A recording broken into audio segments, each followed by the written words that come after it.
بسم اللہ الرحمن الرحیم۔ سورہ احزاب آیت نمبر 8 تا 20 کا ترجمہ سماعت فرمائیے۔ اے لوگو جو ایمان لائے ہو، یاد کرو اللہ کے احسان کو جو ابھی ابھی اس نے تم پر کیا ہے۔ جب لشکر تم پر چڑھائے تو ہم نے ان پر ایک سخت آندھی بھیج دی اور ایسی فوجیں روانہ کی جو تم کو نظر نہ آتی تھیں۔ اللہ وہ سب کچھ دیکھ رہا تھا جو تم لوگ اس وقت کر رہے تھے جب وہ اوپر سے اور نیچے سے تم پر چڑھ آئے۔ جب خوف کے مارے آنکھیں پتھرا گئیں، کلیجے منہ کو آ گئے اور تم لوگ اللہ کے بارے میں طرح طرح کے گمان کرنے لگے۔ اس وقت ایمان لانے والے خوب آزمائے گئے اور پوری طرح ہلا مارے گئے۔ یاد کرو وہ وقت جب منافقین اور وہ سب لوگ جن کے دلوں میں روک تھا صاف صاف کہہ رہے تھے کہ اللہ اور اس کے رسول نے جو ہم سے وعدے کیے تھے وہ فریب کے سوا کچھ نہ تھے۔ جب ان میں سے ایک گروہ نے کہا، اے یثرب کے لوگو، تمہارے لیے اب ٹھہرنے کا کوئی موقع نہیں ہے، پلٹ چلو۔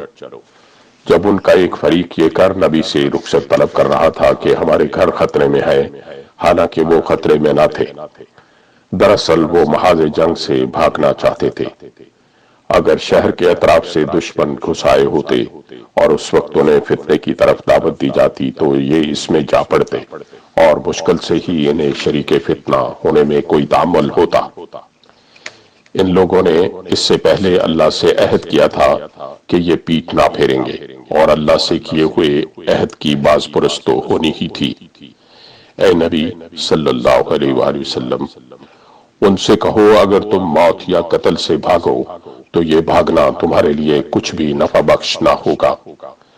اس کے بعد زندگی کے مزے لوٹنے کا تھوڑا ہی موقع تمہیں مل سکے گا۔ ان سے کہو کون ہے جو تمہیں اللہ سے بچا سکتا ہو اگر وہ تمہیں نقصان پہنچانا چاہے، اور کون اس کی رحمت کو روک سکتا ہے اگر وہ تم پر مہربانی کرنا چاہے۔ اللہ کے مقابلے میں تو یہ لوگ کوئی حامی و مددگار نہیں پا سکتے۔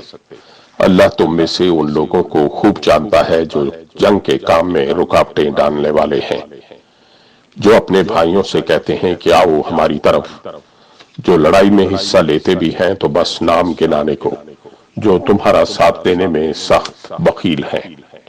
خطرے کا وقت آ جائے تو اس طرح دیدے پھرا پھرا کر تمہاری طرف دیکھتے ہیں جیسے کسی مرنے والے پر غشی طاری ہو رہی ہو، مگر جب خطرہ گزر جاتا ہے تو یہی لوگ فائدوں کے حریص بن کر کینچی کی طرح چلتے ہوئی زبانیں لیے تمہارے استقبال کو آ جاتے ہیں۔ یہ لوگ ہرگز ایمان نہیں لائے، اسی لیے اللہ نے ان کے سارے اعمال ضائع کر دیے، اور ایسا کرنا اللہ کے لیے بہت آسان ہے۔